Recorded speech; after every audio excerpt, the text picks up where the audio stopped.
You have no You firsthand want me knowledge to testify about something I don't have any firsthand knowledge of? I'm asking- Are you asking me to speculate? Because I've clearly told you I don't have any firsthand knowledge of it, and I'm not going to speculate.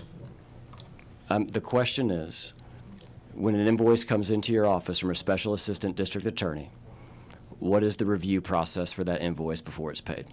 And she's answered this. She said she has a deputy of operations, and he reviews, or she reviews, and then it goes through the county. So it's a repetitive question. What's the name of the deputy of operations? The question has been asked and answered, and I believe it goes straight to the county, so I'm not sure.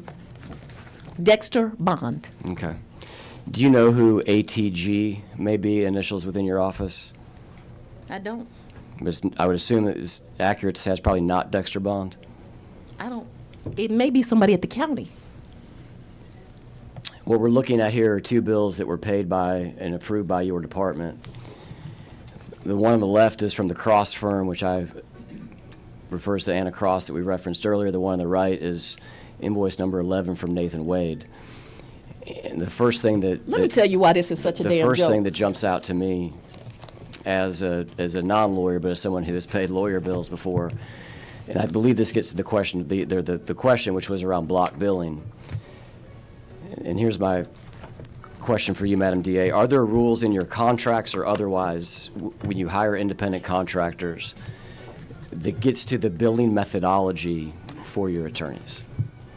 In other words, are they allowed to always bill to the even hour, or is there a professional expectation that they would bill to the 10th or Let me tell you something. I had 3 attorneys working with me that had integrity. For you to insinuate that a judge that sat for 10 years and was the head of the magistrate court judges, that they did something illegal. They were underpaid.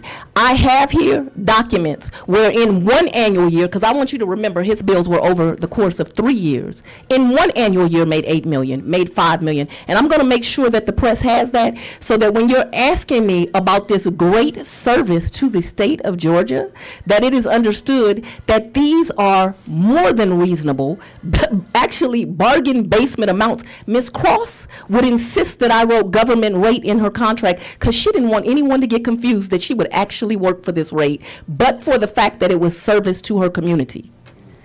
So I don't know what we're talking about here, but to insinuate these 3 lawyers that have great integrity, have served this community well, did something unethical, I don't know why we're having this conversation. I'm trying to... I don't know anything about whatever you're talking about.